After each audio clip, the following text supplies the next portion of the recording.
एक ऐसी आवाज जिसने बॉलीवुड को हिलाकर रख दिया। यार पे कुर्बान है सभी। एक ऐसा जुनून जिसने शख्स की है वो खुद एक एनिग्मा है। एक तरफ असम का हार्ट थ्रोब जिसके लिए लोग जान देते हैं, जिसे वहाँ के गॉड का दर्जा मिला हुआ है, तो दूसरी तरफ एक रिबेल जिसके स्टेटमेंट से बवाल मच जाता है। I will dedicate this award to the people of Assam and Northeast who are my constant inspirations. तो कौन है ये शख्स? सिंगर, एक्टर, डायरेक्टर, एक्टिविस्ट या फिर कंट्रोवर्सीज का दूसरा नाम?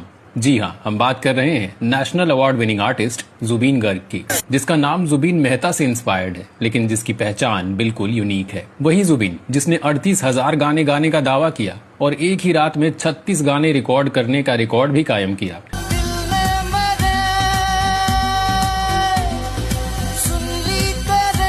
लेकिन जुबीन सिर्फ सुरों के शहंशाह नहीं, ये सुर्खियों के भी बादशाह हैं। आखिर क्यों इनके बयान आग लगा देते हैं? क्यों ये कहते हैं कि श्री कृष्ण भगवान ही नहीं थे? क्यों इन पर भारत रत्न के अपमान के आरोप लगे? और क्यों ये कभी सरकारी तंत्र की कमाल की उड़ान और कंट्रोवर्सीज के गहरे साए? आखिर क्या है जुबीन गर्ग की असली कहानी? इस पहेली को सॉल्व करने और इस कॉम्प्लेक्स पर्सनालिटी को डिकोड करने आ गया है बेबाक बॉलीवुड। आज हम खोलेंगे हर राज, हर पन्ना जुबीन गर्ग की जिंदगी का। तुरा के लड़के से लेकर असम के अनडिस्प्यूटेड किंग बनने तक, बॉलीवुड के या अली मोमेंट से लेकर रीसेंट विवादों तक, बताएंगे इनके सभी अनसुने राज। आप बने रहिए हमारे साथ।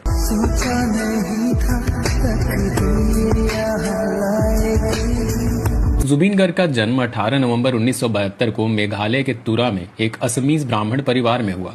इनका असली नाम जुबीन बोरठाकुर था, लेकिन इन्होंने अपने गोत्र यानी गर्ग को ही अपना सरनेम के तौर पर मुताबिक म्यूजिक से इनका कनेक्शन बचपन से ही जुड़ गया था और सिर्फ 3 साल की उम्र में इन्होंने गाना भी शुरू कर दिया। बचपन में ही इन्होंने तबला सीखा, फिर गिटार, हारमोनिका और ढोल, दोतारा, कीबोर्ड समेत 12 अलग अलग इंस्ट्रूमेंट्स बजाने में महारत भी हासिल कर ली।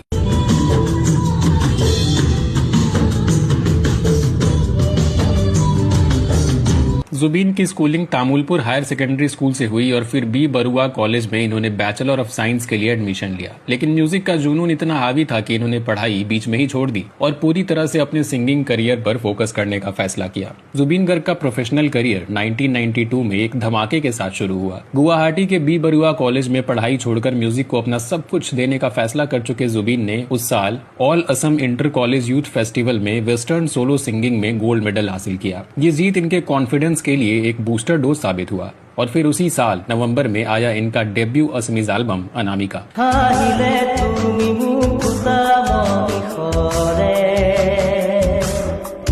ये एल्बम एक फिनोमिनन बन गया। असम के